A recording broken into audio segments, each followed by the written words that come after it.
substitui você. Você não lidera mais o meu povo, eu vou migrar minhas ovelhas. Você não tem mais autoridade, eu migro ela para ele. E você não tem mais credibilidade. O povo diz que você só mata 1000. E o menino do fundo do quintal do pai mata 10.000. E eu quero que você guarde isso com muita seriedade. Meu celular está carregando ali. E eu disse, meu Deus, que coisa séria. E eu tomei nota no meu celular.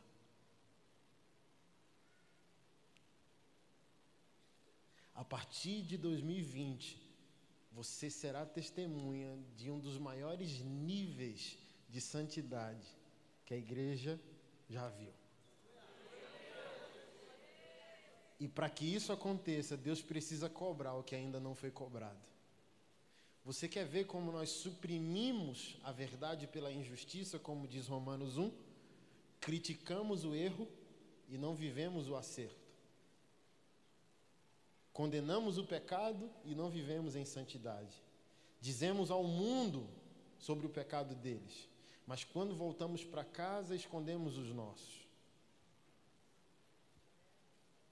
2020, e se puder ser o título dessa ministração, se vocês postarem, o ano da punição do Senhor.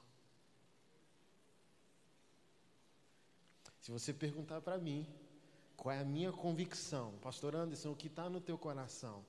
Maranata.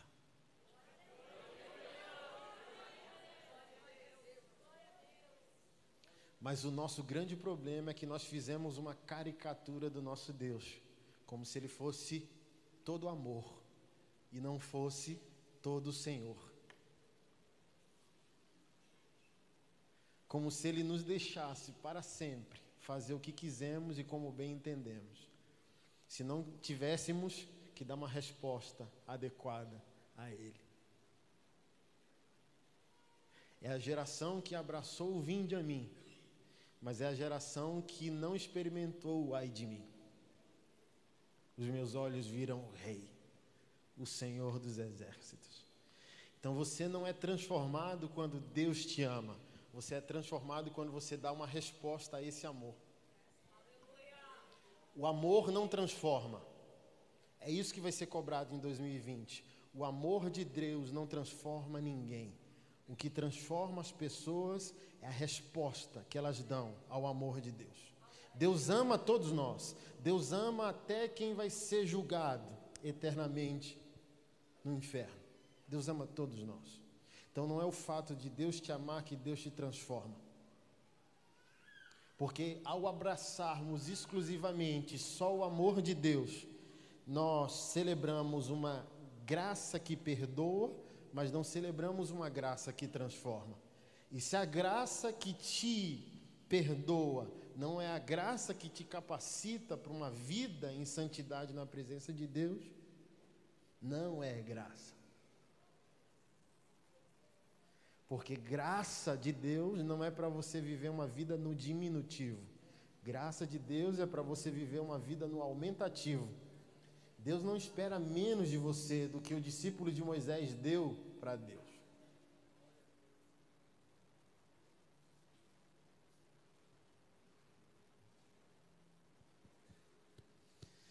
E se eu puder ajudar você nessa noite, eu vou fazer com que você saia daqui com medo.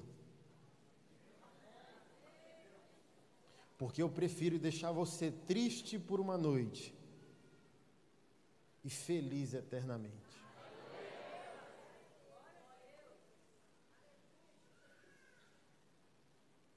Do que fazer você feliz por uma noite, como denunciou Jeremias, como denunciou Ezequiel, ai dos meus profetas, que dizem ao meu povo, paz, paz, quando não há paz. E eles curam superficialmente as feridas do meu povo.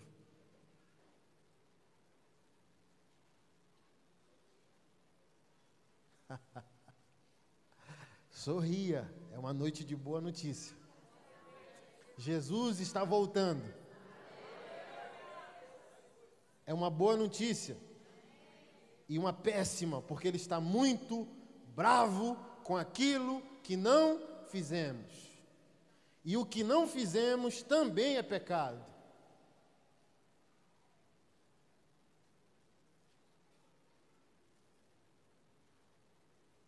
A Bíblia diz que aquele que sabe que deve fazer o bem e não faz, esse comete pecado. Gênesis 1, você abriu? No princípio, Deus criou os céus e só isso. Ou seja, nada que surge a partir do momento que Deus aperta o botão de start, de início, é seu, é meu, é nosso. Tudo que passa a existir depois que Deus dá a ordem criacional tem dono.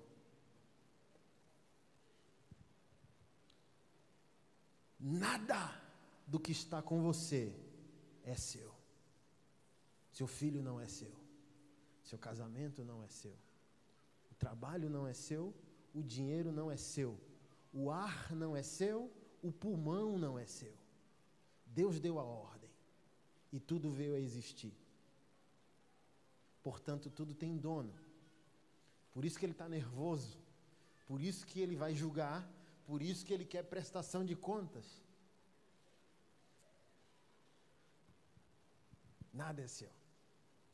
Então imagina no nosso caso como pastores, todo o dinheiro que foi levantado em nome de Jesus precisa ser aplicado em nome de Jesus. Agora vamos fazer o seguinte, conversão não anula o cérebro. Deus deu um cérebro para cada um de nós para dizer, conversão não anula seu cérebro.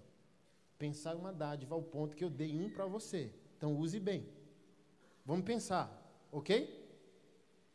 Se Deus tem uma agenda, se Deus amou o mundo de tal maneira, se Deus por causa disso deu o seu filho, como fica o fato de que nós como líderes usamos o nome de Jesus para erguer estruturas, gerar influência, aglomerar pessoas e também levantar dinheiro? E nenhum problema com isso. Jesus levantou, Jesus tinha tesoureiro, Jesus era roubado pelo tesoureiro. Você está aqui? Porque para todo ministério precisa-se de logística. Não conseguimos congregar sem pagar contas. Não conseguimos amar o próximo sem gastar dinheiro. Amar o próximo é caro. Você está sentado aqui no dízimo que alguém deu. Você deu a descarga na água que o dízimo de alguém vai pagar. Então não tem obra de Deus sem logística. Não existe obra de Deus sem dinheiro. Você está aqui? Mas todo o dinheiro que é levantado em nome de Jesus se gasta em nome de Jesus. Se Jesus volta e o nosso dinheiro não consegue ser explicado para ele. No nosso caso, como pastores, finge que não é com você como crente, que se adora isso. Se adora dizer que nós pastores somos os culpados. Ok? Então vamos fingir que Deus está falando só com a gente. Jesus volta e a nossa conta bancária pessoal como pastores e a conta jurídica da igreja não tem explicação, mediante o que Jesus gostaria que fosse praticado. Você está aqui? O nosso grande problema é que Jesus não começou a cobrar. Mas não é porque ele não começou a cobrar que ele não vai cobrar. Porque olha só, ele todo missionário, todo amor, todo doado, e vai deixar eu, pastor, viver do jeito que eu quero, usando o nome dele para gerar um montante de coisa para o meu nome. Olha se ele vai deixar assim, não. Não vai. E não é no nosso caso apenas como pastores. Todos nós temos que dar uma resposta adequada a Jesus.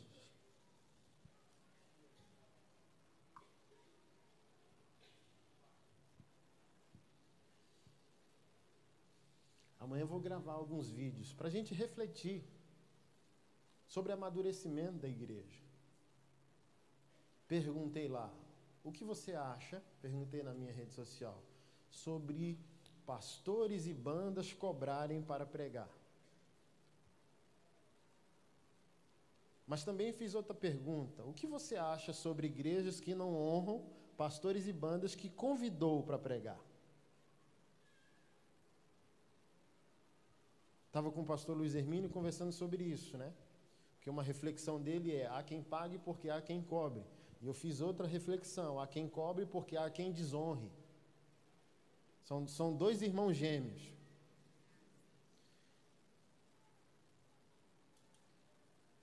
Mas um fato ou outro fato é verdade da mesma maneira. O pastor que não está fazendo o que Jesus quer, e o itinerante que não está fazendo o que Jesus quer, a banda que não está fazendo o que Jesus quer. E nada disso vai ficar barato. Porque tem dono.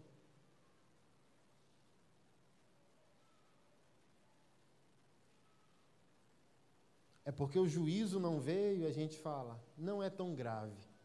Não é tão grave a igreja ter 500 mil na poupança, e aqui eu não estou falando que a gente não pode ter, mas sobre o consolar pobres, viúvas, estrangeiros, a gente tem que votar com o presbitério.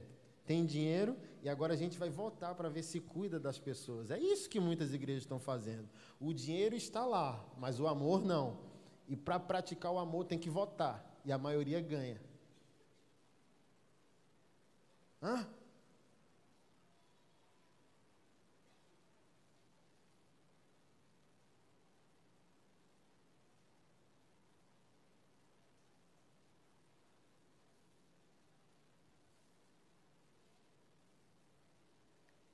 Uma banda cristã tratou comigo, eu falei bem assim, Jesus, eu te amo, mas essa eu não vou deixar barato.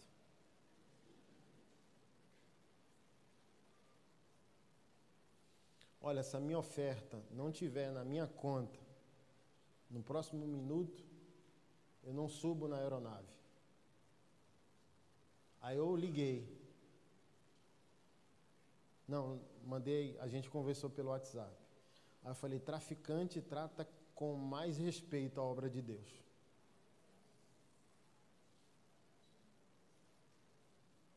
E como você pode me cobrar por algo que você não pode vender?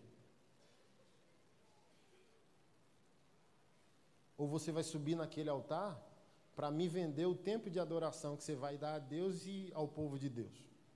Porque uma coisa é valor, outra coisa é preço. Preço não pode, tem que ter valor. Por exemplo, para eu sair de casa é caro. Eu tenho 3 filhos, uma esposa, um filho especial, eu tenho 14 projetos sociais, então a minha saída prejudica a minha mesa de trabalho. Então vamos chegar a um denominador comum, pastor? Quer que eu vá pregar na sua igreja? Ok. Olha, minha saída é 1 dia, 2 dias que eu vou sair, eu deixei de trabalhar aqui. E ao deixar de trabalhar aqui, pessoas vão ficar desamparadas. Então, só de projeto social por mês, eu tenho que botar na mesa de alguém de 48 a 70 mil reais mês. Tem mês que meu ministério itinerante faz 150 mil reais por mês. Tem noção? Quão lucrativo é esse negócio, se eu não tiver temor do Senhor? Mas eu tenho 4 contas bancárias, a gente entra nelas 4 quando terminar o culto. Se eu tiver 1.000 reais em conta, eu dou um beijo em você. Sabe por quê? Porque eu não estou brincando com você. Porque eu temo a Deus, porque nada é meu. Então, todo dinheiro que eu venha a levantar em nome de Jesus, ele tem que ser praticado em nome de Jesus.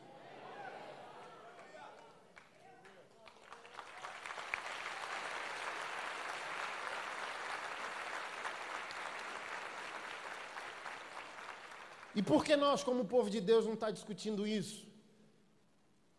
Não está temendo isso?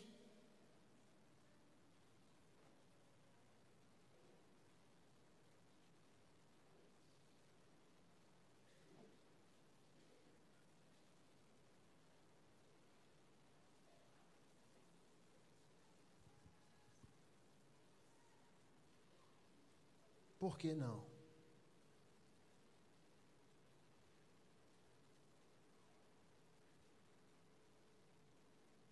Por que nós estamos criticando só o de fora e não estamos refletindo dentro?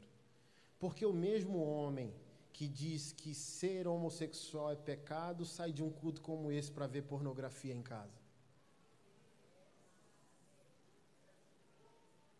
Por quê? Porque a mesma família cristã que diz que o nosso inimigo maior é a ideologia de gênero, não é família quando sai do culto e volta para casa. Porque o marido não ama a esposa. Porque a esposa não venera o marido. Porque o filho não quer imitar o pai. Porque o pai não ama seu filho. Então a igreja só quer ver o problema do mundo, mas não quer refletir sobre ela.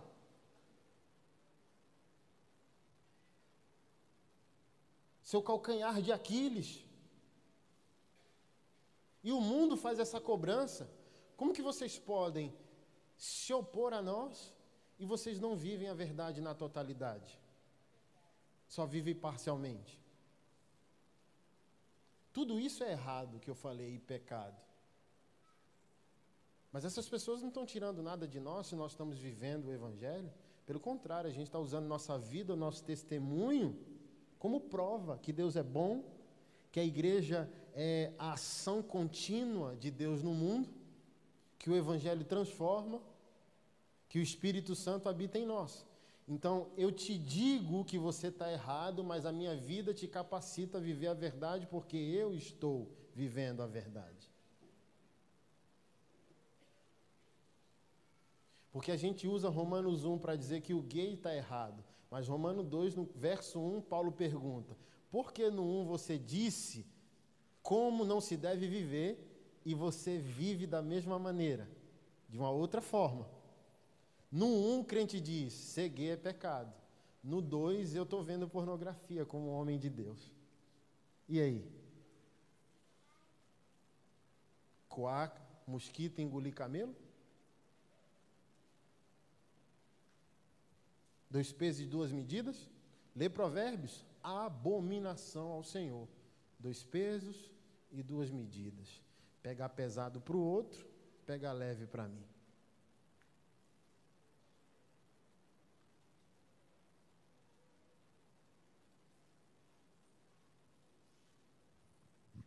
Estava lendo uma reflexão de Eugene Peterson e ele falando sobre o substantivo que perdeu virilidade. Pastor, ele diz, é um substantivo enérgico e viril. Quando as pessoas me perguntam como eu quero ser chamado, eu sempre digo, pastor. Ele diz, me soa bem, palavra poderosa, mas eu também reconheço que na pós-modernidade o substantivo perdeu todos os seus adjetivos. Por isso que hoje na minha rede social eu perguntei, o que te vem à mente? A galera foi generosa. Mas vamos perguntar lá os de fora?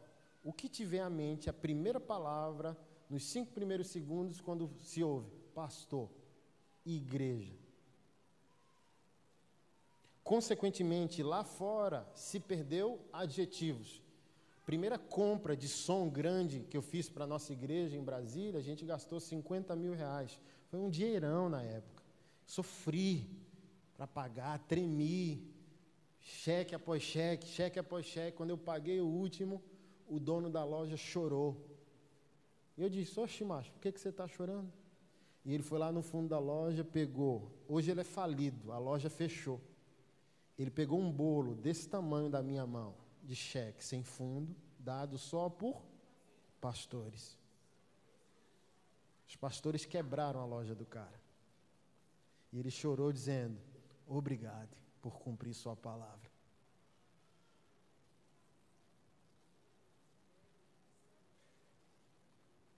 Nós nos tornamos um povo que fala de si mesmo para si mesmo.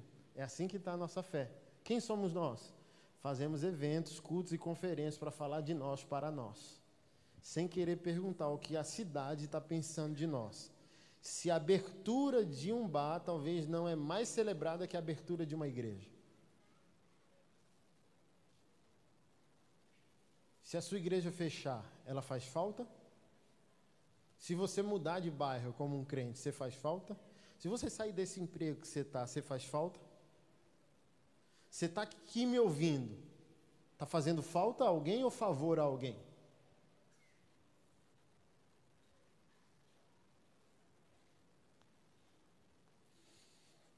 Você está aqui, meu irmão? Você está meio assustado comigo, né?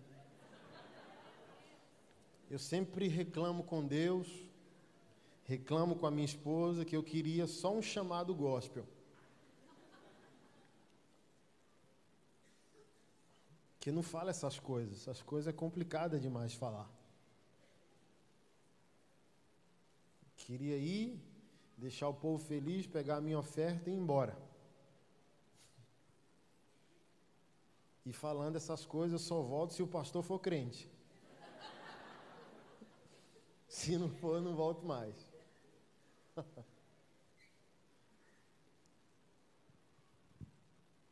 Não precisa abrir, eu só vou citar. Em Mateus, no contexto de Mateus 24 e Mateus 25, Jesus propõe muitas parábolas que pode montar um mosaico de temor a Deus. No final do 24, ele diz que o servo de Deus, fiel e prudente, é aquele que recebe do Senhor para dar mantimento aos irmãos em tempo devido. Não sei se você já percebeu, mas parece que parou os milagres. Antigamente, nos nossos cultos, tinha briga para dar testemunho no domingo, porque Deus estava fazendo com muita facilidade. Hoje não. Hoje a gente ficou tecnológico, virtualizado, mudamos a aparência do nosso culto, pintamos as nossas igrejas com cores mais atraentes ao homem moderno, mas parece que milagre ficou raro. Não sei se você concorda. O próprio pastoreio ficou raro. A gente se tornou especialista de púlpito, dando autoajuda e não mais ajuda do alto. Os homens não sobem mais ao púlpito para trazer uma avalanche apostólica ao povo de Deus. Por quê? Deus fechou a torneira porque a sua ira ou a sua punição já começou a atuar. Porque aquele que foi curado há 10 anos não curou ninguém. Aí Deus, aquele que prosperou há 10 anos não prosperou ninguém. E eu perguntei a Deus, tanto homem de Deus por aí, te amando, amando o teu reino, amando o teu povo, pastores fiéis e leais que amam vidas, não tem às vezes nem dinheiro para pagar aluguel, e um monte de pastor espetacular, fora da curva, amado pelo povo, milionário, pastores com salários 50 mil, 100 mil, 150 mil, pastor Anderson, é um problema? Não, eu queria ganhar 10 milhões de salário, mas eu amo Jesus. Eu e o diabo não habitaríamos na mesma cidade, irmão, se eu tivesse 10 milhões no bolso. Eu seria um T.L. Osborne, que quando chegava numa cidade, dizia para o diabo, essa cidade é muito pequena para nós dois. Por favor, se retire. Então, o problema nunca é dinheiro. Porque, por exemplo, 12 apóstolos franciscanos nem tiveram recurso para pagar o funeral do Senhor. E a Bíblia diz que um discípulo de Cristo e rico, chamado José de Arimateia, cuidou de todo o funeral. O problema nunca é dinheiro, o problema nunca é crescimento, o problema nunca é fama, o problema é temor e amor por Jesus. Porque se eu temo a Jesus e amo a Jesus, eu amo como Jesus ama e a quem Jesus ama. Eu nunca seria condenado por omissão, porque quando Jesus voltasse, o meu amor a Ele, o meu temor a Ele, faria com que eu vivesse uma vida para a glória dEle.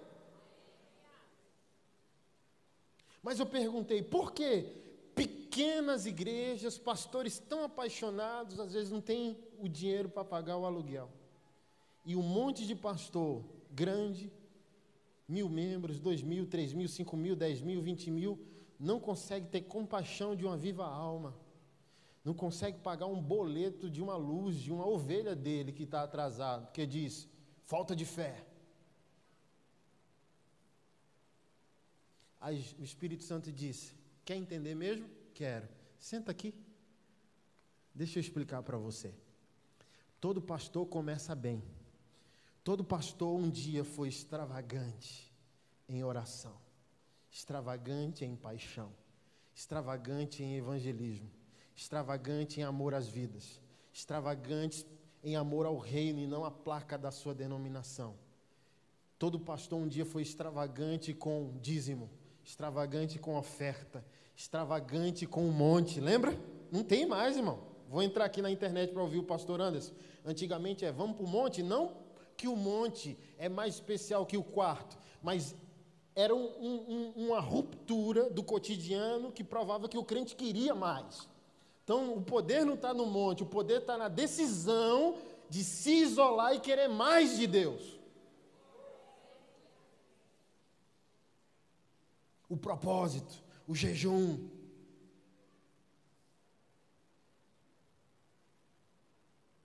E filho, para toda semente semeada, há uma resposta. Ela pode demorar, mas ela existe. Por que eles se tornaram grandes? Porque um dia foram extravagantes, mas o crescimento é a curva. Tudo aquilo que eles fizeram há 20 anos convergiu no crescimento. Ninguém é grande por acidente, ninguém é grande por obra do diabo. Todos nós crescemos, é a metáfora orgânica. A igreja é um organismo, o organismo é um corpo saudável cresce. Então, se não cresce, aí que está o problema. Toda igreja cresce, porque ela é um organismo. E o pastor começou bem. Mas na hora da curva, que é o crescimento, é para ele trazer fama a Jesus, causando um grande impacto na cidade. Na hora do crescimento, ele tem um exército de vocacionados, que ele pode usar nos 5 dons ministeriais fora da igreja para fazer a diferença. Ele tem o dinheiro, ele tem o respeito das autoridades, ele tem todas as ferramentas de fazer o impacto certo. Mas o Espírito Santo diz, na hora do crescimento, quase todos vocês, e não é só os pastores, vocês me traem.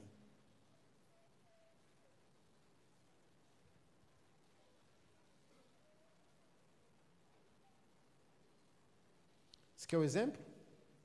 Dar dízimo de R$1.000 é muito fácil.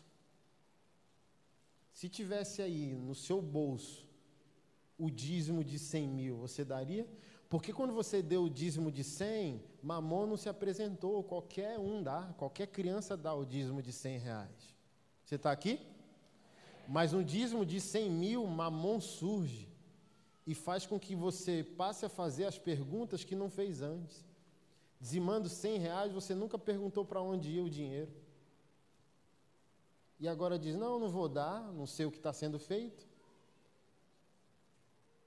Não, e nem precisa dos 100 mil. Quinhentão você já faz isso. 10 anos você não perguntava nada. Quinhentão você fala, não vou dar, não sei.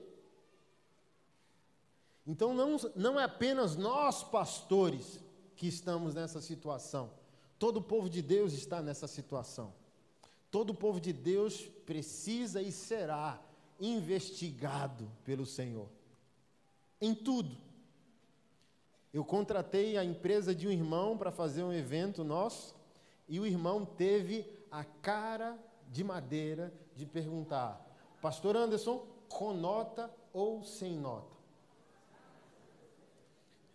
Aí eu disse, irmão, se Deus nos amou tanto que nos deu o leão da Receita Federal, quem escapará da CPI do leão da tribo de Judá?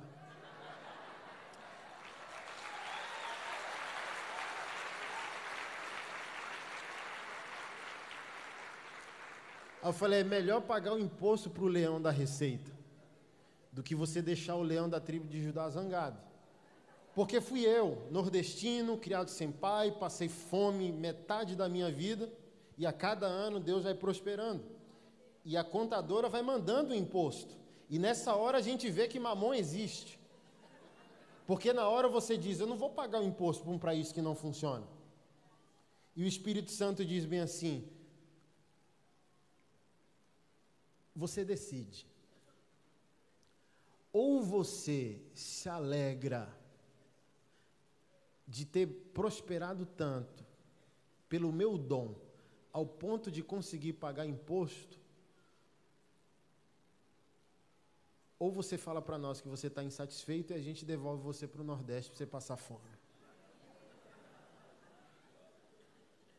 Você está aqui, irmão? Porque eu não creio nesse avivamento cosmético, eu não creio em avivamento estético, eu não creio em avivamento de conferência. Eu creio em avivamento que pode acontecer em qualquer lugar, mas ele se torna sustentável de segunda a sábado. Porque esses lugares, esses espaços, eles precisam ser preenchidos. Eu vou para o evento, para a conferência, eu vou para o culto, eu vivo avivamento espiritual, mas eu voltei para casa e esse vinho novo que eu recebi não cai no chão, porque eu entendi que eu caio no poder no evento, mas eu me levanto no poder para segunda-feira, para terça-feira. Que eu preciso ser um homem melhor, um marido melhor, um filho melhor, eu preciso pagar o imposto.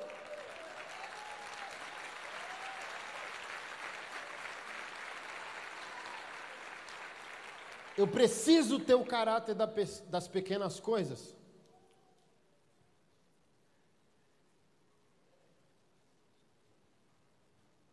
Então, o servo fiel e prudente, segundo Mateus 24, é o que recebe para gerenciar como Deus vai transferir para os irmãos. E aí, irmão? Sabe por que Deus parou de fazer coisas na sua vida? Porque você só quer ser o abençoado e esqueceu de ser o abençoador. Por isso você parou de prosperar, você não tem mais revelação da palavra, você não tem experiências espirituais, você já não tem mais visão espiritual, você não tem uma vida, um testemunho vibrante. Você só está um cara evangélico que vai para a igreja aos domingos e pede perdão na semana da ceia, mas a sua vida não mais amedronta os demônios. Você não é mais procurado. E no momento que um crente se torna incapaz de exercer seu impacto espiritual, ele e o demônio se tornaram amigos e o crente nem percebeu. Porque, guarde isso e sai daqui na sua mente. Se o demônio não perturba a sua vida, você já é amigo ou você já está vencido. O demônio está dizendo bem assim, nem se preocupa com esse aí, ele é só evangélico. Crente avivado é crente procurado. Por isso que eu não creio em avivamento com iniquidade, um aleluia aqui e uma sacanagem ali, um glória a Deus aqui e uma fuleiragem ali, um nébias, decova aqui e um xingamento contra a esposa em casa. Eu não creio nesse tipo de evangelho, eu não creio nesse tipo de avivamento. Eu não creio em você subir num púlpito, falar o que está errado na vida do outro e voltar para casa e não ter uma vida certa. Eu não creio em avivamento com maldade.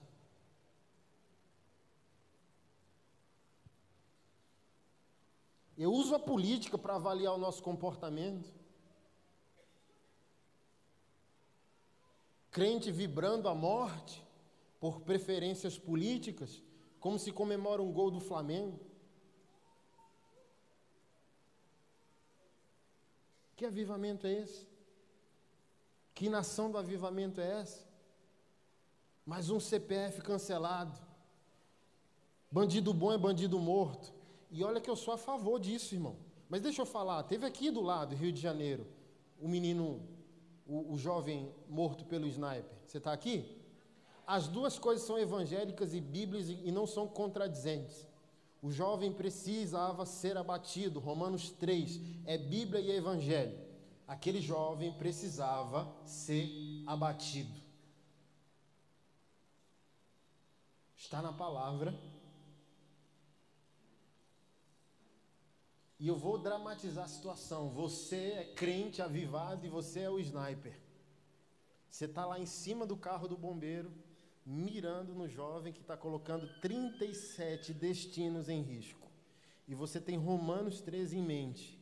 Aquele que se colocou contra a lei, sobre ele está a espada de Deus por meio da autoridade. Ok? Você mirou, atirou, e o corpo daquele garoto caiu morto no chão. Você é um crente avivado. Você cumpriu o dever, e isso é evangélico, e você sai dali em lágrimas, dizendo: não precisaria ter sido assim. É evangélico o menino ter sido abatido, é evangélico chorar pela vida dele e chorar com a mãe dele. Não tem avivamento com iniquidade. Deus vai equalizar nossa vida. É como se a nossa denúncia do erro tivesse um volume e a nossa prática do acerto tivesse outro. Então Deus vai ter que equacionar, equalizar.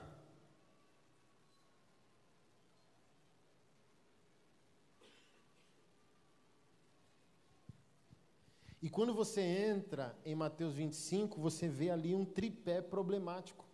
E o primeiro tripé é a parábola das 10 virgens, que vai falar de lâmpada e azeite, fogo e óleo. Ou seja, um cristão, quando está realmente diante da presença de Deus, não tem como você entrar, você nunca sai. Aqui que está a manha, o pulo do gato, aqui que está o avivamento. Eu não entro na presença, eu tenho consciência que 24 horas eu estou na presença de Deus. Então por isso que não há espaço para o pecado e nem para a pornografia, porque por mais que eu esteja só, eu tenho consciência de que não estou.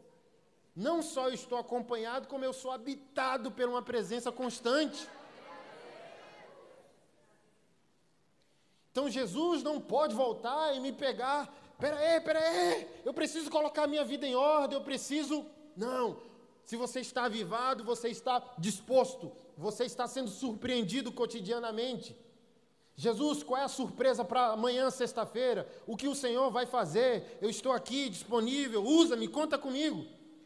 Então, a maioria de nós está apavorado com o retorno de Jesus, porque tem boletos a serem pagos que estão em atraso. Caráter não está em dia, sexualidade não está em dia, o casamento não está em dia, o dinheiro não está em dia. Eu vi alguém postando esse dia muito bonito, e toda uma geração vai atrás, dizendo: olha, tudo foi pago na cruz, nós estamos na graça. Então, olha, o dízimo era lei e tal. Querido, ninguém que está na graça de Cristo faz o que faz para ser salvo, mas para revelar a salvação. Ninguém que está em Cristo dizima para ser redimido, mas dizima porque é redimido. Ninguém faz para ter favor, faz porque teve favor. E eu falei: rapaz, eu vou gravar um vídeo sobre essa fala do irmão, porque hoje Deus me deu uma experiência tão maravilhosa. Há 40 dias atrás, eu estava dirigindo, o Espírito de Deus me visitou, dizendo: ei, pastor e a pastora fulano, são pastores de idade, pastores que já nos serviu. Quando eu estava no sofrimento, morava em 5 metros quadrados, minha porta não tinha casa. Quando eu estava numa vigília, o que é que eu disse? Minha porta não tinha casa, eu gostei dessa. Não era minha casa não tinha porta, era minha porta não tinha casa, irmão, de tão dramático que era a minha vida. E um dia, numa vigília, eu no canto, adorando a Deus, baixinho, eu careca, essa pastora também fez um voto, ela careca. E ela foi passando e o Espírito de Deus disse: meu filho, eu levantei ele como profeta às nações, mas esse camarada não sabe quem é, esse cara está mendigando morar, esse cara, chuta ele, dá um chute nele e diz: levanta, camarada, que Deus quer levar você para as nações. E ela chegou, irmão, e me deu um chute. E a partir dali aquela mulher se tornou uma mãe na minha vida. E Deus me trouxe isso: ei, oferte 10 mil reais na vida deles. Ai, me veio alegria, aleluia, glória a Deus, eu vou fazer isso. Mas a correria, igual eu falei, irmão, dinheiro entra e dinheiro sai na mesma proporção da minha vida e no meu ministério. Eu fui fazer as coisas, acabei esquecendo, pequei e não fiz a oferta. Mas fiquei com aquilo. Fui para a Espanha, umas 3 semanas atrás, fui pregar na Espanha. Aí minha esposa me ligou, dizendo: meu bem, pastor e a pastora vieram aqui em casa. Eu falei, pô, que legal, o que foi? Eles estão passando por E eles prósperos, irmão, casão e tal, uma crise. Estão passando uma crise, meu bem, e tal, e vieram aqui perguntar se você não pode emprestar 10 mil reais para eles. Nossa, que vergonha, eu chorei. Espírito Santo, Espírito de Deus, me perdoa. Mas eu não tinha mais os 10 mil. E todo dia o Espírito Santo dizendo, pastor, e os 10 mil. Eu falei, minha esposa falou, ei, a gente já sofreu, a gente já passou fome, pelo menos liga, dizendo que você ouviu o que eu disse, dizendo, olha pastor, aquele me passou a situação, eu vou ajudar, não tem como agora, dá uma satisfação. E todo dia eu esquecia, meu bem, já ligou para os pastores? Não. Já ligou, meu bem? Não. Já ligou? Não. Ontem eu fui levar os meus filhos para brincar no shopping, aí o Espírito Santo diz, ei, ligue para o pastor. Aí eu liguei, ô pastor, aquela me falou, desculpa a demora. Eu tenho uma ordem no meu espírito, eu não vou emprestar o dinheiro, eu vou dar o dinheiro, eu só não tenho. Então vai entrar uma grana, até o final do mês entra um dinheiro para mim. E quando esse dinheiro entrar, eu vou estar ofertando na vida de vocês, mas não é empréstimo. O Espírito de Deus me falou. Ô pastor, que isso, vou pagar e tal, não sei o quê. Voltei para casa, aí hoje entra em contato um casal de Goiânia. Ô pastor Anderson, como que tá? Tudo bem e tal, não sei o quê? Ô queridos, tudo bem e tal? A gente queria fazer uma oferta na sua vida, de preferência uma conta no Itaú. Falei, amém, queridos. Aí passei minha conta corrente. Aí passei, aí, pastor, confirma se entrou. Aí eu fui ver, aí tinham depositado uma oferta de 200 reais. Aí eu falei, eu acho que entrou. Aí o Espírito Santo diz, vai na poupança. Aí eu entrei no saldo da conta poupança e eles tinham feito. O de 200 foi alguém que eu não sei. O na poupança eles fizeram uma oferta de 10 mil reais. Aí eu falei, glória a Deus, já vou resolver tal problema. E botei aquilo na mente, peguei o carro e vim para o aeroporto para estar aqui com vocês. Dirigindo o carro, aí o Espírito Santo disse, quanto que foi que depositaram? Aí eu disse, 10 mil. Aí ele falou, ótima semente para o que você está esperando. Lembra dos pastores? Estou. Irmão, eu comecei a rir, veio um batismo de riso no carro. Eu ri assim, aleluia, Senhor, louvado seja o nome do Senhor. Por que o Senhor parou de fazer? Porque você parou de surpreender, você não tem coragem para fazer o que você prometeu fazer, quando uma bênção vem na sua mão e você não tem fé e nem vida no Espírito suficiente para ter coragem para dizer, isso é muito bom, mas não é pão, é semente. Por que parou de fazer? Porque o pouco de cura que ele fez por você não é pão, é semente. O pouco de dinheiro que ele te deu não é pão, é semente. O pouco de influência, o pouco de unção, o pouco de revelação da palavra não era o todo. Mas o pouco que ele te deu, você se perdeu. E ele não vai fazer mais enquanto você não se arrepender, enquanto você não se posicionar. Deus, eu feri o pouco de unção que você me deu. Deus, eu feri o pouco de fama que você me deu. Deus, eu feri o pouco de revelação que você me deu. Deus, eu feri o pouco de dinheiro que você me deu.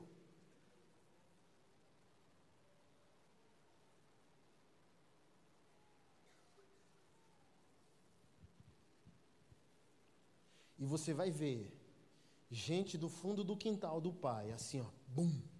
Meu Deus, quem é essa pessoa? Do nada. O homem de Deus e a mulher de Deus levantada com unção, autoridade sobre o país.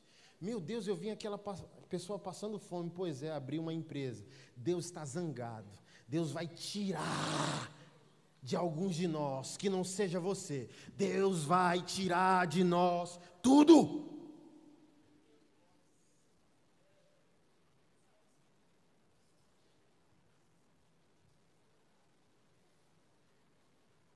Você precisa dar uma resposta adequada ao Senhor em temor.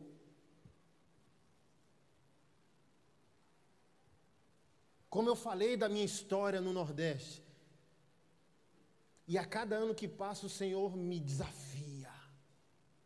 Eu vejo Ele assim, porque eu orei há 12 anos dizendo, confia em mim, me dê 10 homens que te amem, me dê muito dinheiro e me dê uma estrutura e eu vou dar o Brasil para você em 30 anos. É por isso que você acha que eu sou polêmico, envolvido com tanto problema, treta e projeto, porque eu tenho uma palavra, eu tenho uma promessa, eu empenhei o meu caráter dizendo, Senhor, eu te peço 3 coisas, 10 homens, muito dinheiro, uma estrutura, e eu vou dar a minha nação a você nos próximos anos. Eu não tenho um plano de poder, eu tenho um plano de serviço. Eu não quero ser grande para ser famoso.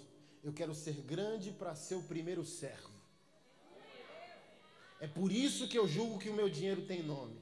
E a cada ano que se passa, Jesus me peita, dizendo, você orou há 12 anos. E eu estou ampliando mais, porque, irmão, a minha oração há 12 anos foi tão violenta, tão agressiva, que eu disse, tudo que eu estou pedindo, use como instrumento do meu juízo. Eu quero ser o primeiro da fila do juízo. Se eu trair o Senhor, se eu trair o seu povo, se eu trair o seu coração, vingue-se, usando contra mim tudo aquilo que eu pedi.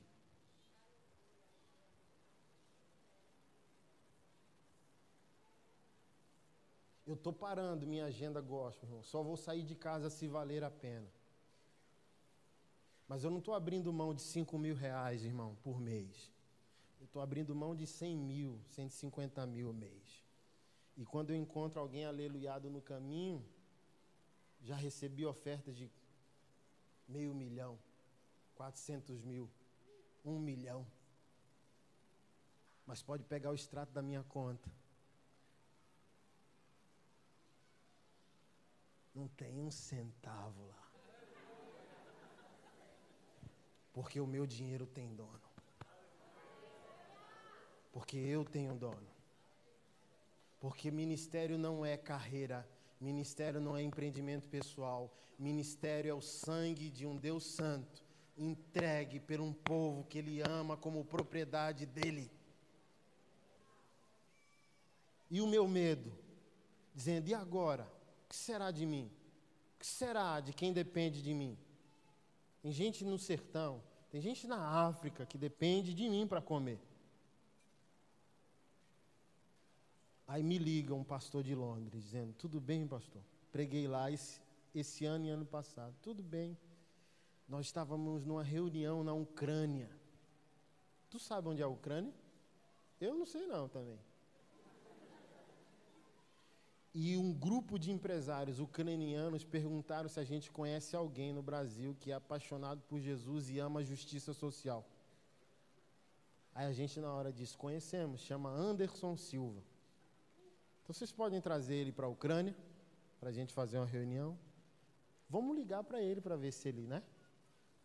Aí o pastor ligou e disse, pastor, eles são tão fracos, que eles acabaram, 20 caras, 30 caras, eles acabaram de fazer uma oferta para a Tailândia de 380 milhões de euros, mais de 1 bilhão de reais.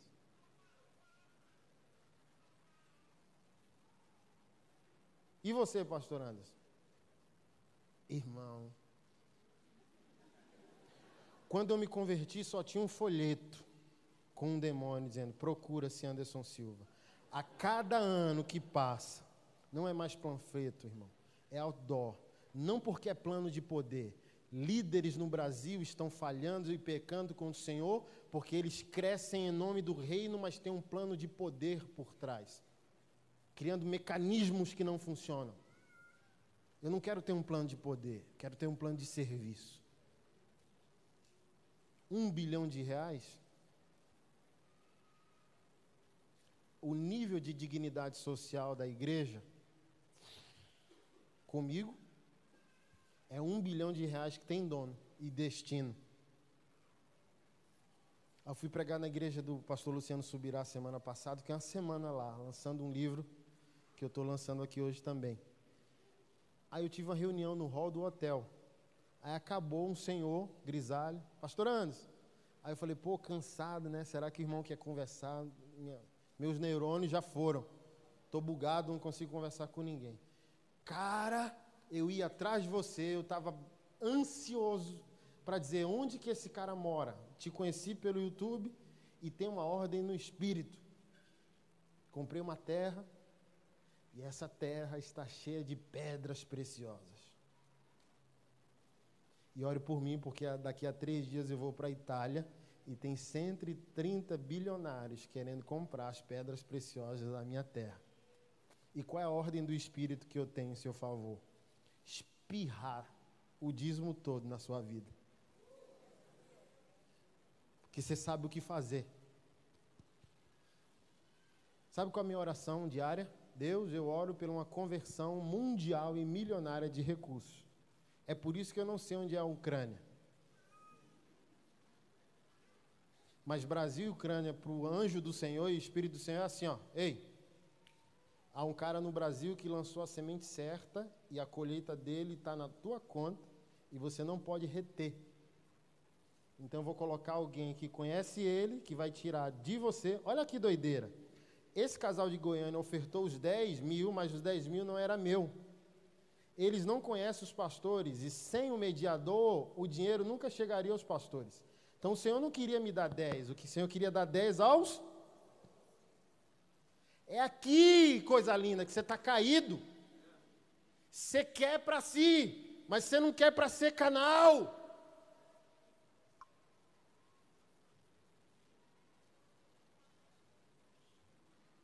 É aqui que você perdeu a comunicação. Você quer unção para ser o famoso. Você quer a igreja para ser o badalado. Você quer o dinheiro para ser o próspero. E Deus quer amar órfãos e viúvas. E produzir um testemunho social por meio do seu povo.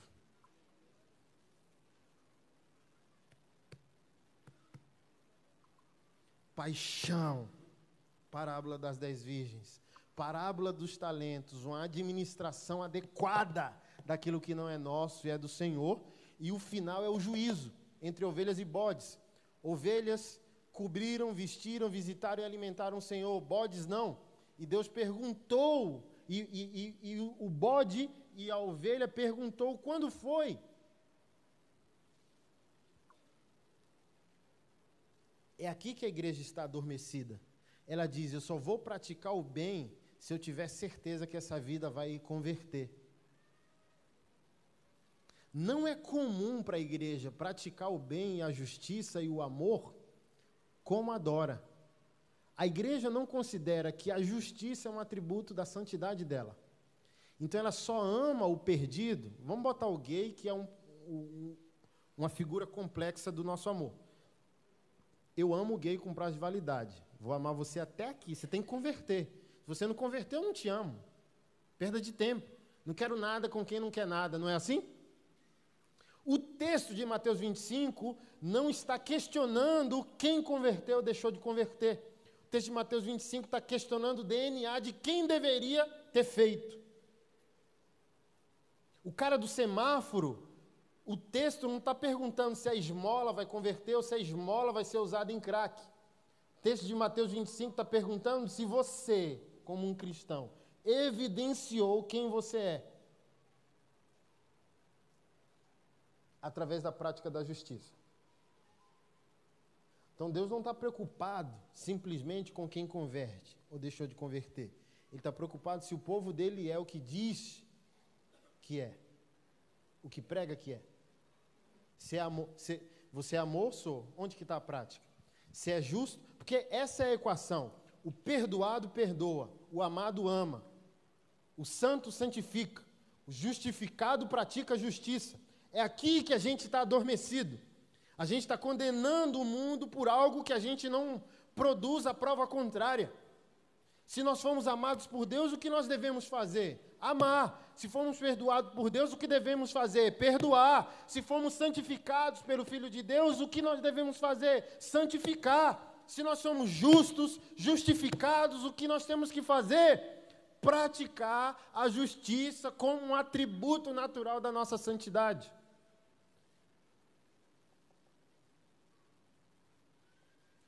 Então, eu não estou preocupado se o gay converte ou não. Eu estou preocupado em dar a ele o que eu sou. E o que eu sou? Todo amor, todo pleno. Vai chegar a hora do confronto, irmão, mas entende isso. Jesus, quando Pedro afundou, o texto, você só olha para o afundou, mas você não percebe o detalhe mais importante do texto, que é, e Jesus, depois que estendeu a mão, disse: homem de pequena fé, por que você duvidou? Ou seja, não há confronto sem comprometimento com a dignidade de quem sofre. Jesus não quis humilhar Pedro por ter falhado. Jesus primeiro garantiu a segurança dele, trouxe ele, aqueceu ele, deu uma sopa para depois dar uma chinelada. Você poderia ter andado tudo, você não teve fé, mas Jesus comprometeu com a dignidade dele. Pastor Anderson, meu filho é gay, o que eu faço? Nada. Ou, nunca se esqueça que você é pai dele, mãe dele. É aqui que a gente falha, irmão. A gente quer doutrinar o que o amor não converteu. A doutrina cristã só se aplica onde o amor de Deus vulnerabilizou o coração. A pessoa está tão impactada pela autenticidade do nosso amor que diz: me ensine. Mas a gente quer ensinar sem amar. Não, se eu der essa esmola no semáforo, ele vai usar pedra. Irmão, cada ato de amor que você tem ao outro por consciência em Deus é uma desculpa a menos que essa pessoa dará no dia do juízo. Eu sempre digo, está aqui, mas o meu dinheiro é santo, o meu dinheiro é dinheiro de Deus. Se você vai fazer um mau uso, é um juízo na sua vida. Eu dou esmola nesse nível, irmão. Eu ajudo as pessoas nesse nível. Eu preciso pagar a conta de luz que está atrasada. Está aqui. Se for usado de outra maneira, Deus julgará você, porque o meu dinheiro é dele. A pessoa regala o olho. Estou falando sério.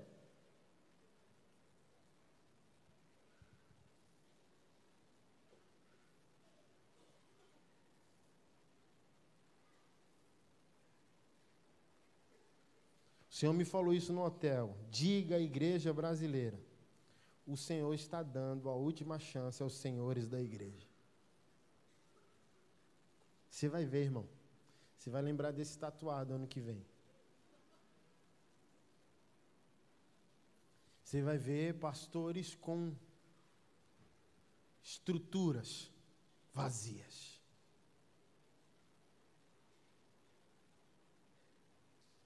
Gente rica, só tendo dinheiro, mas não tendo amizade mais com o Senhor. –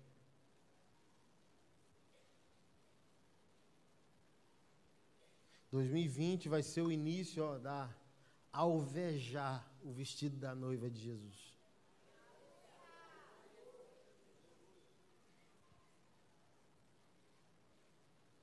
E não vai ser com rancor, não.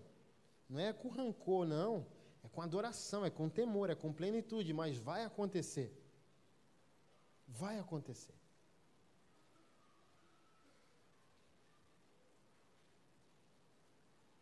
Olha que injustiça nós praticamos. Pregamos que divórcio é pecado e nos omitimos a violência que parte de nós, homens evangélicos, cometemos contra nossas esposas. Vê se vai ficar barato.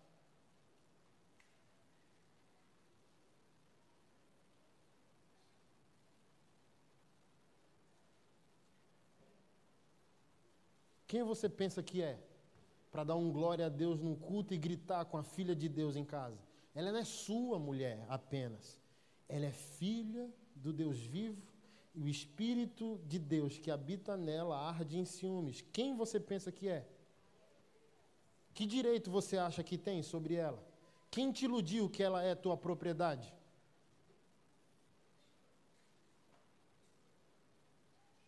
Tem contas que não fecham. E a auditoria começa em 2020. E Jesus vai dizer: não está batendo o relatório.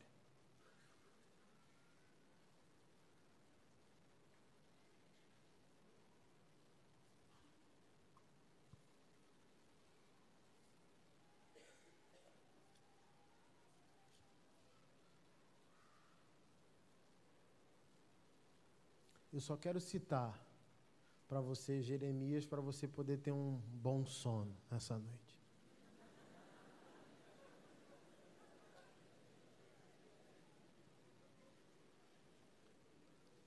Ai dos pastores que destroem e dispersam as ovelhas do meu pasto. Vocês dispersaram as minhas ovelhas e as afugentaram e não cuidam delas. Mas eu as trarei de volta e castigarei vocês por causa das maldades que vocês praticaram, diz o Senhor. Porei sobre elas pastores que as apacentem, e elas jamais terão medo. E elas jamais terão medo. Pastor não pode confundir poder com autoridade. Poder é força a favor de si e força contra alguém. Autoridade é a força invisível gerada no teu homem interior que te dá força em favor de alguém. O maior entre nós é aquele que serve. Ovelha não pode ter medo de pastor.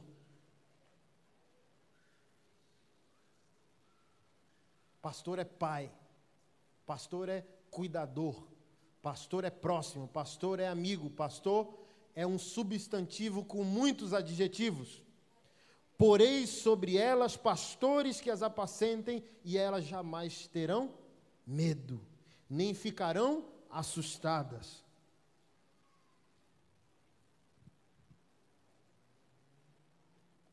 Diz o profeta, a respeito dos profetas: o meu coração está partido dentro de mim, todos os meus ossos estremecem. Sou como um homem embriagado, como um homem vencido pelo vinho, por causa do Senhor e por causa das suas santas palavras.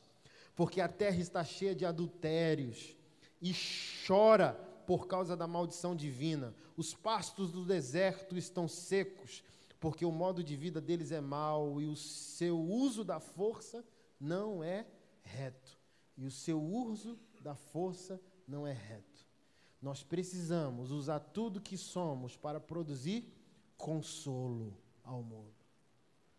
Temos uma força, mas essa força tem um objetivo.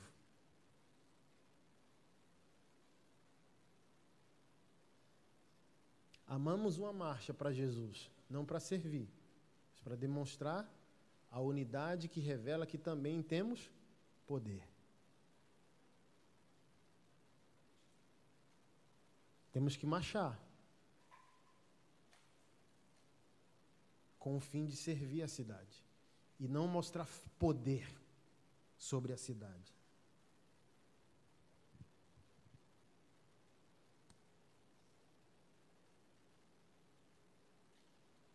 Existem índices alarmantes em todas as cidades.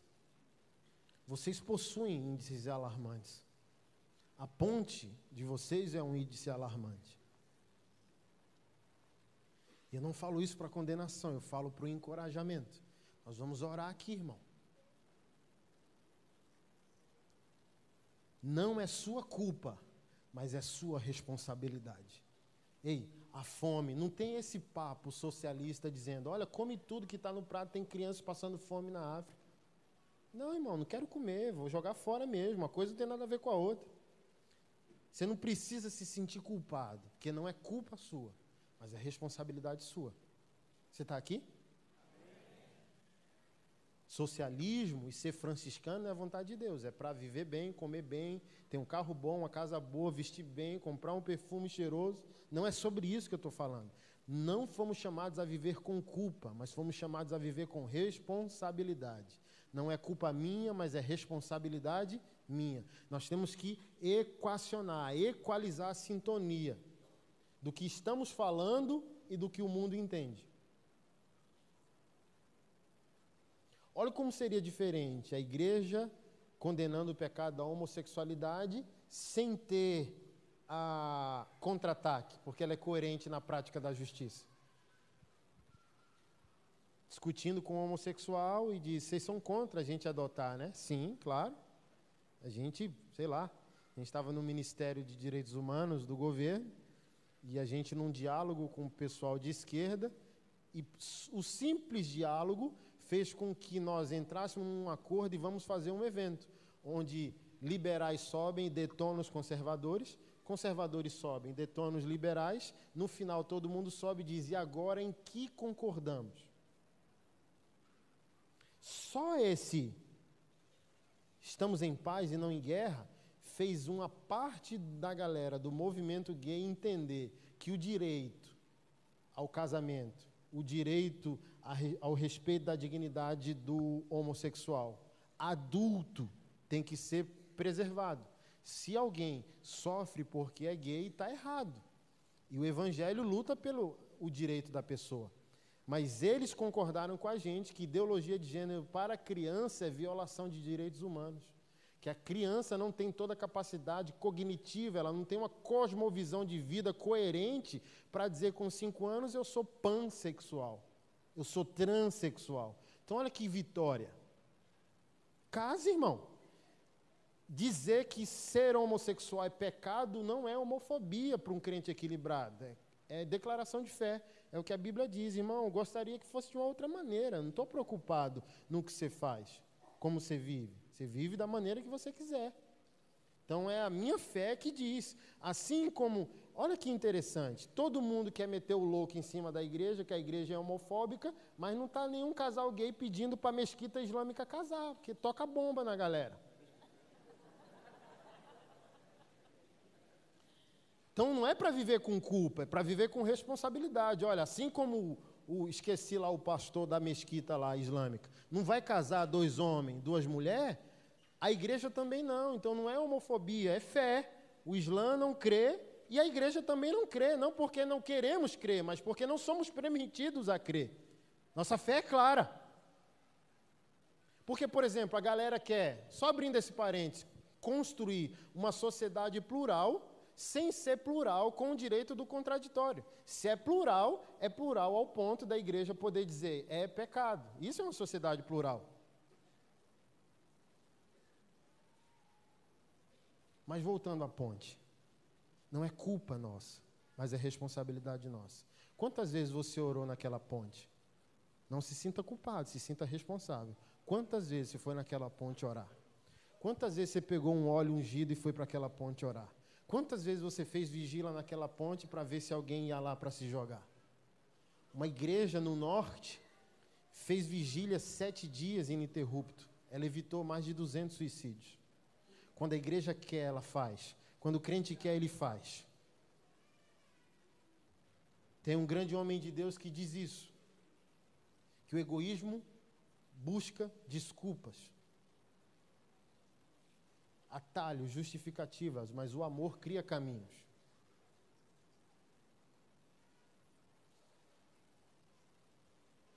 Você não é chamado para transformar o mundo todo, mas você pode criar um testemunho eficiente.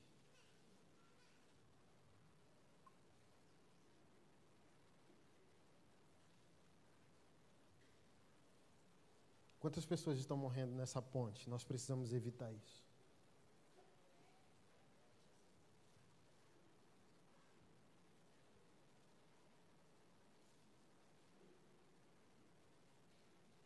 Porque enquanto você ora, alguém tem que agir. Deus tem que incomodar alguém para ir lá. Nós vamos. Quantos de nós estão aqui nessa noite? Olha quantos receberam poder nessa noite dizendo, eu vou. E vá. Vá de ponta a ponta naquela ponta. Repreendendo a morte. Ordenando anjos de Deus a estarem naqueles alambrados. Levantando muralhas de fogo. Eu não sei se você crê. Eu creio, irmão. Eu já vi anjos. Deus me acordou 3 da manhã para orar. E eu na minha cozinha orando. E aquela presença que não era de Deus. E eu disse, o que é isso? Aí o Espírito Santo disse, olha pela janela. Aí eu olhei pela janela, irmão. Nos muros ao redor da minha casa, na ponta do muro da minha casa, um demônio sentado assim, ó, olhando. Aí eu falei, e aí, tudo bem? E eu perguntei para o Espírito, por que ele não está na janela da minha casa? E o Espírito de Deus me lembrou. Toda vez que você ora pela sua casa, você não pede para a gente erguer muralhas de fogo? Ele não pode entrar no lugar que você disse que ele não pode. Então ele está ali, ó, emanando a energia dele, dizendo: vacila, tatuado, para eu entrar e pegar teus filhos? Funciona. Se você for naquela ponte, cercar ela com a glória de Deus, dizendo: Espírito de Deus, vem para cá. Anjos do Senhor, vem para cá. Unção do Espírito de Deus, vem para cá. Quando o cara chegar aqui na ponte, ele vai sentir atraído, tocado, comovido. Talvez vocês estão aqui e perderam amigos já ali naquele lugar. Então, gente, a gente tem que congregar na mesma medida que a gente age na semana. A gente não pode viver só congregando, a gente tem que agir. A gente tem que se comprometer. A gente não pode entrar no juízo de Deus por omissão. Nós temos que fazer alguma coisa pelas nossas cidades. A gente tem que equacionar congregação e ação. Se eu congrego 50%, eu tenho que agir 50%. Se eu oro 50%, eu tenho que agir 50%. Se eu adoro 50%, eu tenho que agir 50%. Se eu jejuo 50%, eu tenho que agir 50%. Se eu recebo de Deus 50%, eu tenho que dar em nome de Deus 50%.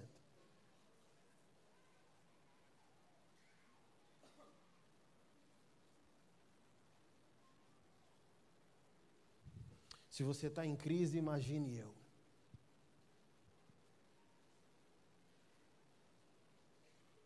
Eu não vim aqui para te fazer mal,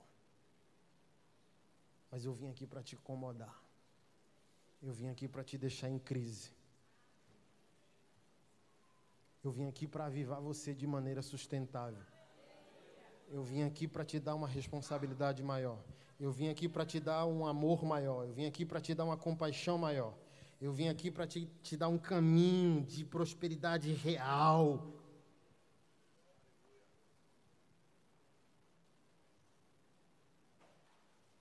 Eu vim aqui para te trazer consciência que você é a ação de Deus agora e aqui. Deus não vai usar outra pessoa. Deus quer usar você. Sabe esse assunto que te incomoda? Deus não vai usar ninguém, porque ninguém se importa. E por que ninguém se importa? Porque não é o dom daquela pessoa, é o seu. Só você vê, só importa para você, só você chora. Ninguém vai fazer, é você que vai fazer. Ninguém vai agir, é você que vai agir. Eu falo para os meus irmãos, tem pastor se matando. Ah, meu Deus, que tragédia. Mas eu acabei de vender um carro, um pastor meu vendeu um carro e um pastor meu vendeu uma casa. Nós compramos um terreno em Brasília e vamos construir um lugar para cuidar dos nossos irmãos que estão em depressão. Porque não é culpa de ninguém, mas se veio para mim é responsabilidade minha. Então eu não posso amargurar, porque o irmão tem um outro foco de compaixão. Você tem um foco de compaixão que o outro não tem, isso já é o seu chamado. Então Deus não vai usar ninguém que não seja você. Ah, eu me compadeço de mulheres vítimas de violência. Vendi tudo também, comprei o terreno. Ah, e o marido? Aí, ó, outro tem compaixão do marido, eu não tenho. Eu tenho da irmã. Mas eu estou orando para alguém Deus levantar, já estou orando. Deus levante alguém que ama maridos violentos e abusadores e pedófilos. Que evangelho é justiça e não é vingança. Mas cada um de nós tem um foco de compaixão diferente. Ninguém vai agir, é você que vai agir. Mas eu quero fechar essa noite como igreja na cidade, como igreja unida, como corpo de Cristo, a gente liberar decreto sobre aquela ponte. Os índices, reduzirem. Mas hoje a gente não vai só orar, a gente vai agir. Que tal você começar? Uma boa ideia missionária. O que fazer, pastor Anderson? Saia daqui, junte amigos que se importem, comece um relógio de oração e ação. Pesquise, fale com a polícia, fale com o IML, qual é o índice, qual é o período, é manhã, tarde, noite, qual o turno que mais pessoas vêm aqui para tirar a vida. Então, começar um relógio de oração e um relógio de ação. Então, é entre 2 e 3 da manhã. Aí vocês estão lá com viola, vocês estão lá com unção, só esperando as pessoas chegarem.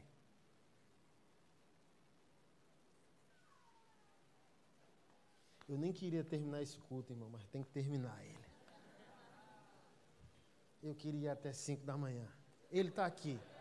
Ele quer. Ele deseja. É um novo tempo para a igreja brasileira e mundial. É um novo tempo para a sua vida, se você quiser. Deus quer. Deus quer. Deus quer. Você só basta saber se você quer. Ele quer. Ele quer te dar muito recurso. Ele quer te dar muito dinheiro. Ele quer te dar muita revelação, muita unção. Você é pastor aqui, ele quer que sua igreja exploda. Que você tenha 50 mil membros. Ele quer. Mas a partir de hoje, o nível de responsabilidade também será outro. Eu sou ousado nas minhas orações, porque eu tenho certeza que Jesus volta e não tem nada incoerente. Minha mulher me ama e não quer que eu esteja aqui, porque me ama ao ponto de não querer que eu saia de casa. Eu saio de casa e meus filhos choram porque não querem que eu saia. Ou seja, a igreja já existe lá em casa, não há incoerência. Minha conta bancária prova que eu amo a Deus e amo o próximo.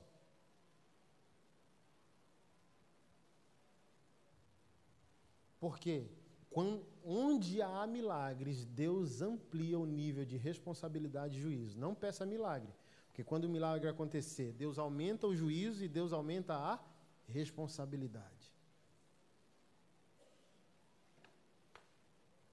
Mas se eu colher hoje 10 irmãos aqui que dizem, eu quero, aleluia, eu quero, eu aceito, 10 está bom. Porque 12... É aqui que está a tragédia. Eu encerro de fato aqui. 12 homens perturbaram o mundo. E o mestre morreu há 2000 anos. E 12 homens fez com que isso funcionasse até hoje. E o Brasil contabiliza mais de 8.000 apóstolos. E a gente precisa da Lava Jato para falar de justiça. Porque 8.000 apóstolos não conseguiram ensinar para um país o que é justiça. Chegou um novo tempo, igreja. Chegou um novo tempo. Chegou um novo tempo. Que o adjetivo do substantivo pastor vai ser devolvido. Pastor não é mais ladrão, enganador, próspero, rico. Não, é digno, servo, leal, ético. Igreja. Não é mais, um povo esquisito, um povo preconceituoso, um povo alienado. Não, é um povo amoroso, um povo acolhedor, um povo comprometido com a palavra. Um povo que transforma por onde passa. Chegou um novo tempo. Chegou um novo tempo. 2020, o ano da punição do Senhor. Mas tomara que não passe da ameaça. Porque nós aceitamos o arrependimento. Tomara que Deus não precise julgar ninguém.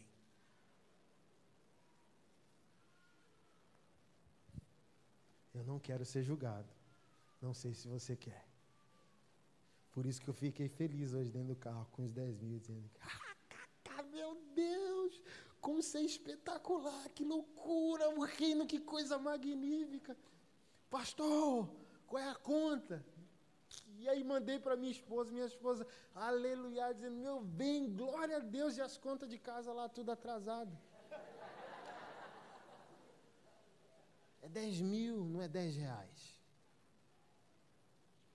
Mas é o que o Espírito Santo sempre me fala, de onde vem, não tem contabilidade. Isso aí é nada. E o pouco que a gente dá é para testar caráter. Dei 10 mil. Mas posso dar 1 milhão. Só quero ver como você reage. Se Deus respondesse sua oração agora, você tem caráter para receber o que você pediu? Você é pastor e está aqui, pediu para a igreja crescer. Está pronto? Você pediu dinheiro para o Senhor. Você tem caráter para receber o dinheiro que você pediu? Você pediu um emprego, concurso público, tem caráter para receber e prosperar e permanecer constante? É um novo tempo, onde seremos e aparentaremos não ser pastores poderosos, influentes, que aconselham presidentes, mas sai do gabinete do presidente como se nunca tivesse entrado lá e senta com o irmão simples também no meio-fio. Não é mais o pomposo, arrogante, beija meu anel. Não, é o servo de todos. É o Billy Graham, grande e pequeno. Poderoso, simples. Billy Graham teve o funeral televisionado para mais de 40 países. Billy Graham teve a honra que só os presidentes dos Estados Unidos tiveram. Billy Graham foi investigado 3 meses pelo FBI e não acharam a fraude fiscal.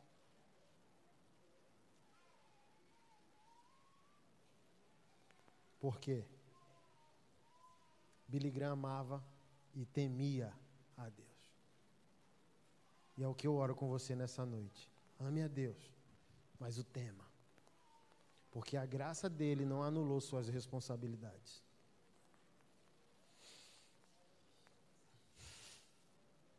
Que você consiga dormir nessa noite.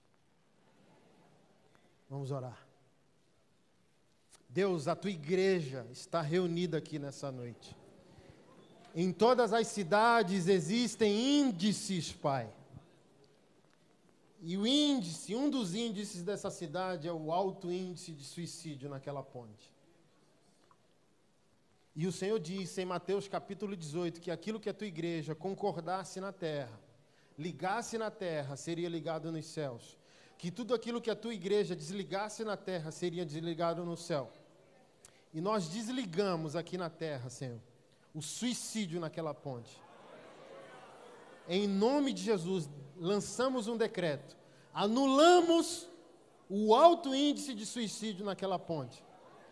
E nós ligamos aqui na terra que anjos do Senhor, nós pedimos a Ti, Pai, sejam enviados agora para aquela ponte.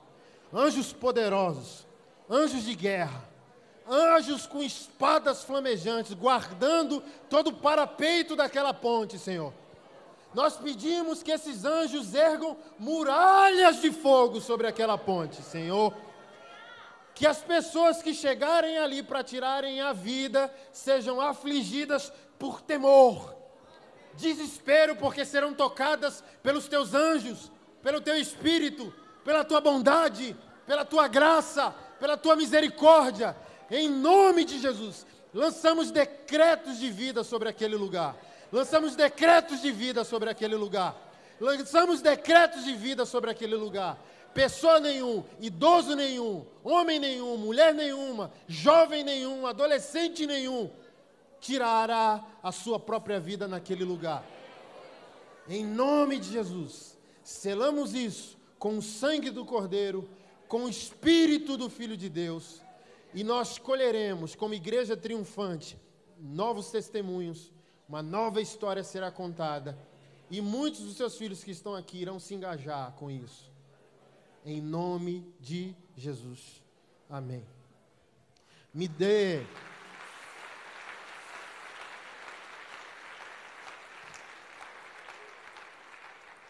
só 3 minutinhos, que a gente vai ver 2 vídeos aqui bem rápidos, bem curtos. Para eu expor ali o motivo dos livros que eu trouxe, tá bom? Dá uma sentadinha aí.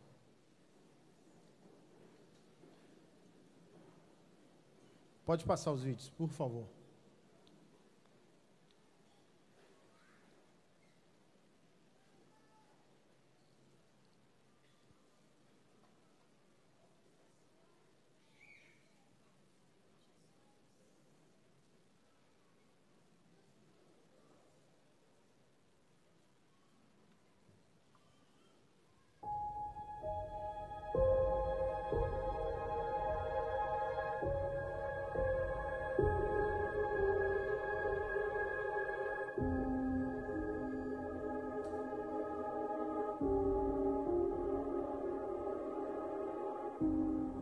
completar 7 anos que nós estamos na Cracolândia, centenas de...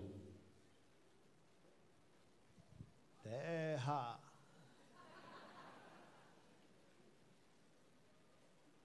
Usa ele, Pai.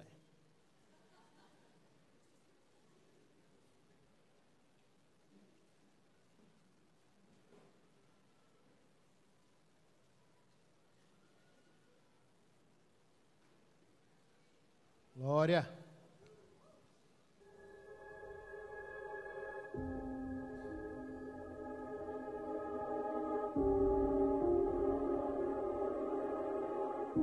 Vai completar 7 anos que nós estamos na Cracolândia, centenas de resgates já.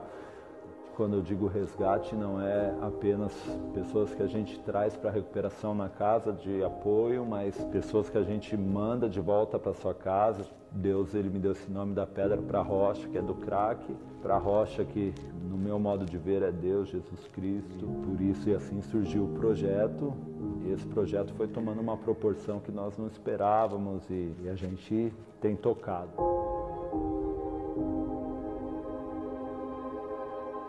Então, aqui é um dos banheiros. Na verdade, cara, a gente teve várias surpresas quando chegamos aqui. Não existia nenhum tipo de salão disponível. Aqui foi um prostíbulo, aqui do lado foi um boteco. E assim, quando a gente entrou aqui, a gente pegou esse lugar totalmente inundado, totalmente entupido. E a gente começou a fazer uma campanha para levantar recursos para desentupir, para trazer uma empresa. E, para nossa surpresa, foram encontrados 4 fetos dentro do nosso esgoto aqui. Então, se você olhar a situação que está, a gente já tentou de tudo, já quebrou, já refez, mas tem muita coisa aqui debaixo. Tem muito lixo que vem dessas ocupações. Mas essa é a nossa luta. Nós estamos aqui por isso, né? Pessoas já abortaram. Moças já vieram usar o banheiro para abortar e deixaram o feto dentro do vaso sanitário. Então nós vivemos coisas terríveis aqui. A Cracolândia é muito mais que usuários de crack. Então é um cenário totalmente atípico. Nós estamos aqui simplesmente para dar um pouquinho de amor, um pouquinho de confiança para aqueles que já perderam toda a esperança. Então é um suicídio social a Cracolândia. E aqui a gente traz eles têm direito de tomar um banho, trocar uma roupa e assim vai. Nós temos irmãs que estão aqui hoje no projeto que tiveram 21 gestações. 21 gestações morando na Cracolândia. Então é algo realmente muito crítico, é um flagelo da sociedade. E essa é a nossa dificuldade, mas nós não vamos parar, nós confiamos em vocês, beleza?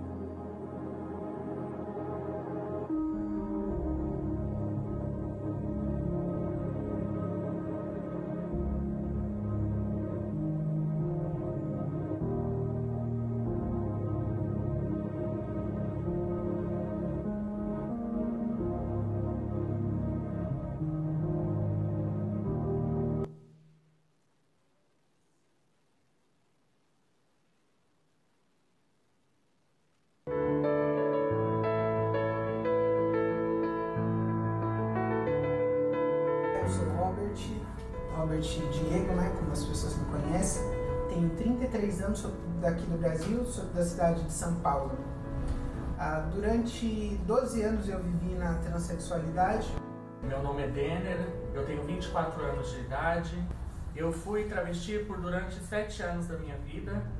Hola, buenas noches, mi nombre es Robert Goicochea, tengo 36 años y soy del país de Perú. Yo viví una vida de transexualismo por 20 años de mi vida. Fiz cirurgias plásticas, fiz nariz, coloquei prótese, silicone industrial, tudo aquilo que desagradava ao meu Senhor. Vivi na prostituição durante 11 anos, me prostituindo. O Senhor fala assim, vinde a mim como estais, mas não quer dizer que eu vou permanecer do mesmo jeito, que eu vou ficar do mesmo jeito. A partir do momento que você conhece a verdade, A partir do momento que ele se apresenta e que você conhece esse amor, que você vai sentindo esse amor cada vez maior, eu falei, não, eu não posso dar as costas para isso. O meu irmão me falou que ele ia se apresentar a mim e ele se apresentou.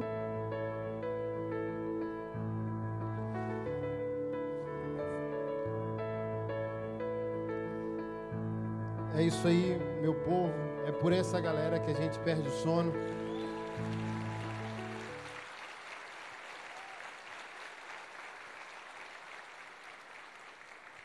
Um dos nossos lemas ministeriais é dormir menos para alguém dormir melhor. Então, esses 4 irmãos do último vídeo os 4 viveram ou transexualismo ou travestismo. Nosso ministério investiu quase R$100 mil há 4 meses atrás para os 4 fazerem cirurgias. Uns tirarem bumbum, outros tirarem seio. Alguns deles, infelizmente, tirou o órgão sexual masculino e não há cirurgia para devolver. Então, eles têm que viver como eunuco, né? E a mulher que casar com eles tem que ser muito crente, porque só vai poder namorar com um beijo na boca, não vai poder fazer mais nada. Mas Deus é bom. E o primeiro vídeo é na Cracolândia de São Paulo. O pastor Rick é pastor da Bola de Neve, nós apoiamos esse projeto. Ele disse que o crack é o menor dos problemas da Cracolândia, existe tráfico humano e tráfico de órgãos por meio desses bebês que nascem ali na Cracolândia. É um cenário terrível, talvez um dos projetos mais perigosos que a gente tem, junto com um projeto na África, em Angola, com os albinos, né? Que é o negro que, por causa do problema da pigmentação, é branco. E ele é considerado maldito no contexto africano, e eles valem muito no sacrifício humano, no ritual. Então, eles são perseguidos porque são considerados malditos e mortos em rituais de magia negra. Então, nós vamos agora para lá em janeiro.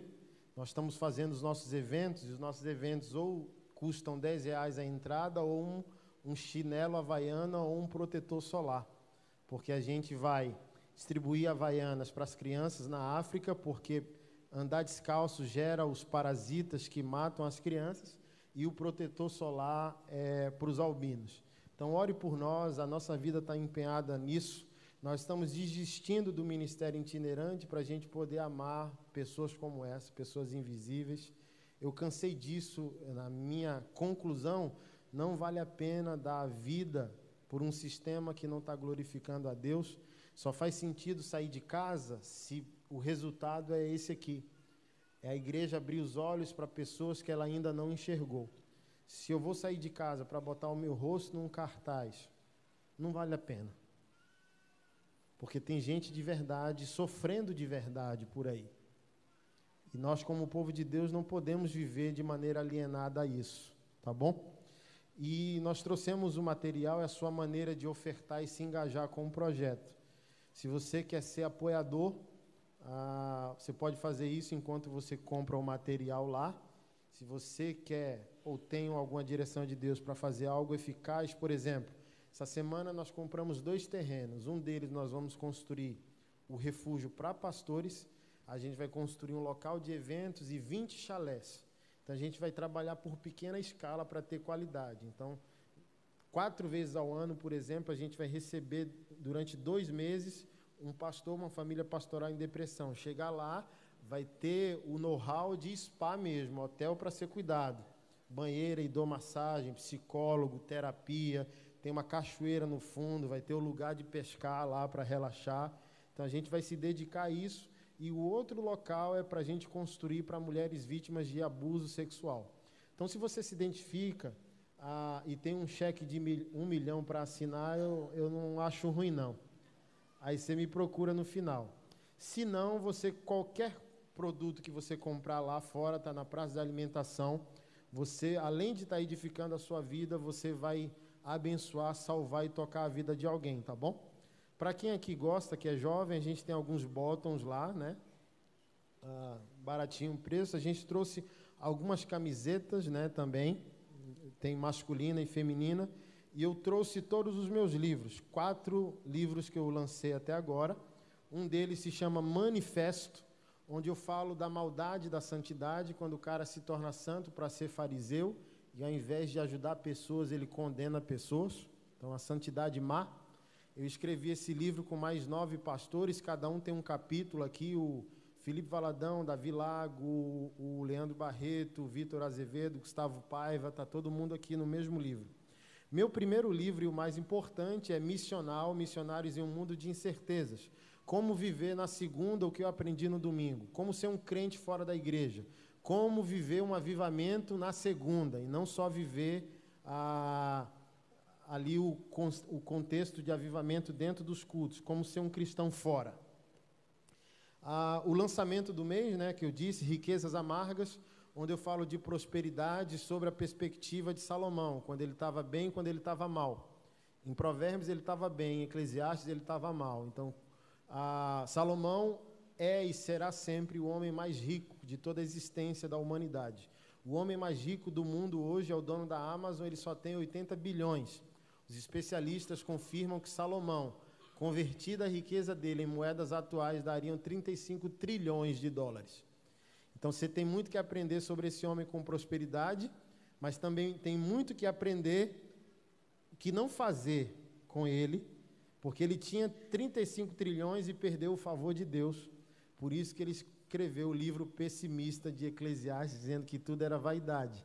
Mas ali ele já estava caído, tá bom? E o segundo livro mais importante nosso é Jesus, Sou Gay e Agora.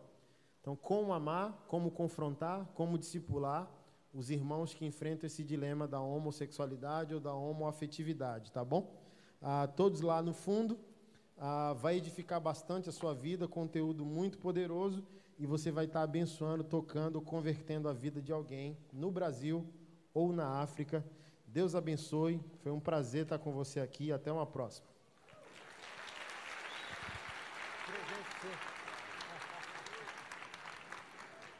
Obrigado, pastor, desculpa o horário, tá? Me empolguei. Benção, não, irmãos? Não sai ainda não, olha só. Leandro Luz está com o CD dele lá fora, R$10, passa lá para você adquirir. E no dia 8 de agosto ele vai estar lançando o DVD dele em Jacaraípe, tá? Irmãos, passa na praça de alimentação, tá? O Point Cristão nos abençoou, nos ajudou.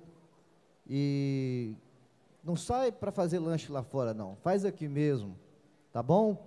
Que Deus abençoe os irmãos. Amanhã, às 19h15, em ponto, nós vamos estar começando o louvor, tá bom? Que Deus abençoe os irmãos. Senhor, muito obrigado por essa noite, pela Tua palavra, por tudo que o Senhor nos apresentou.